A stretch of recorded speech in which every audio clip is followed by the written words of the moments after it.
This question asks you to complete the table for each circle. So I know that I have 3 different circles here, and in one circle, A, I know that I have the radius is 12. So if I know the radius is 12, I can find the diameter by just adding another 12 to it. So I know that would be a diameter of 24. We would just double it. To find the circumference, I have a choice of which formula to use. I like this one better, C equals pi d. It's a little bit simpler. So I know that my diameter now is 24. So to find my circumference, pi times 24, because it's pi times my diameter. So I'm going to let my calculator do the work here. Pi times 24, and I'm going to get that mess of a number, which is 75 points. I want to think about where I'm going to cut this off. I'm going to cut it off right here after the 9, but I have to look at the next number. It says 8. That means it's going to have to go up. So I need to make 39 here go up, which is going to go up to 40, so 75.40. Okay? Now to find the area of this, I need to use the formula area equals pi radius squared. So this is where I need my radius, which is my 12. So I'm going to go pi times 12 squared. I'm going to go ahead and enter that in, pi times 12 squared. And I'm going to get that mess of a number, 452 point. I'm going to cut this off after the 38. So I have to look at the 9. What does the 9 tell me? It says go up. So this is going to be actually 0.39. So that's circle A. Now circle B gives us the diameter. And it says now the diameter is 12. Okay, well if the diameter is 12, we can get the radius by working backwards. Diameter is all the way across.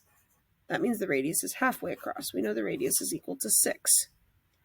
So if I've got a radius of 6, now I can find my circumference and my area. My circumference, again, I'm just going to find by taking pi times the diameter, which is pi times 12 in this case. So I'm going to go into my calculator. Pi times 12 is 37.699.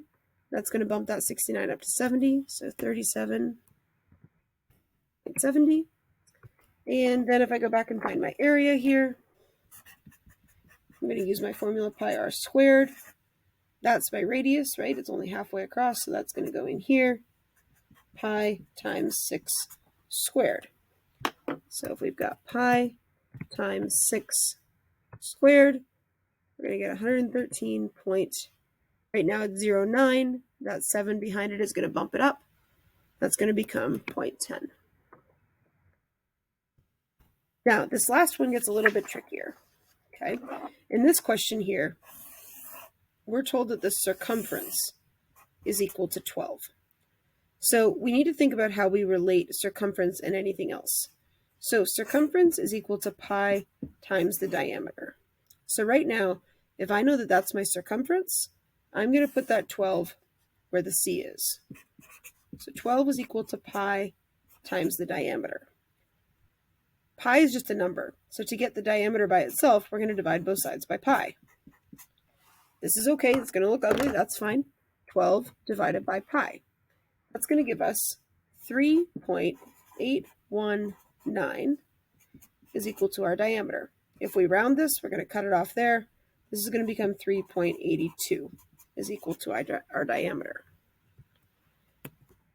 The reason I need to go backwards first to diameter and to radius is in order to find the area, I need to be able to have the radius. So if this is my diameter, that means all the way across here is 3.82. I know that my radius is half of it. So what I'm going to do is I'm going to take 3.82 and I'm going to divide it by 2. That gives me 1.91. That's my radius.